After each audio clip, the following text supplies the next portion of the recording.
आप सभी का स्वागत है आपके अपने चैनल चौक इंडस्ट्रियल एकेडमी पे। और ये खबर है जो जेएनयू के रिगार्डिंग है, जेएनयू के आंसर की उसके रिगार्डिंग ये न्यूज़ है।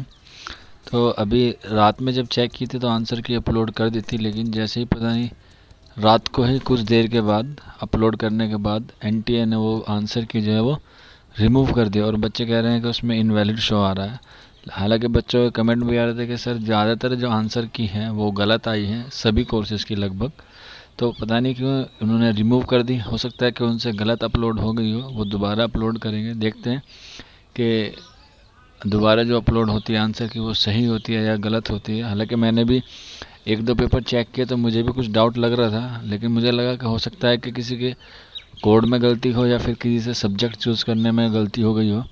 तो इस हिसाब से तो ये बात पूरी साबित होती है कि जो आंसर की अपलोड की गई थी एनटीए के द्वारा वो गलत थी, वो सही नहीं थी। उसमें बहुत सारे क्वेश्चन थे जो सही मैच नहीं कर पा रहे थे। तो अब देखते हैं कि एनटीए जो है वो आंसर की दोबारा अपलोड कब करता है और किस तरह की करता है, मतलब सही करता है या उसी को अपलोड करके वो करता है। हालांकि कुछ बच्चों ने वो जो अपने पेपर के थे स्क्रीनशॉट ले लिए होंगे, अगर फिर भी नहीं ले पाए तो कोई दिक्कत वाली बात नहीं है। आपने सबने अपना आंसर की तो चेक कर लिया होगा लगभग सभी बच्चों ने। तो अब देखते हैं कि आंसर की जो है वो एनटीए कब जारी करता है। आप बने रहिए हमारे साथ अप टू डेट। हम कोशिश करेंगे आपको पूरी तरह से अप टू डेट रखने की। और जो उसका पैटर्न है चेक करने का, हो सकता है कि वो इस बार फिर बदल के आए, क्योंकि अभी पिछली बार जो क्वेश्चन का पैटर्न आया था वो क्वेश्चन आईडी से आया था। अब हो सकता है कि वो क्वेश्चन नंबर से दोबारा से कुछ नया पैटर्न बना के भेजे।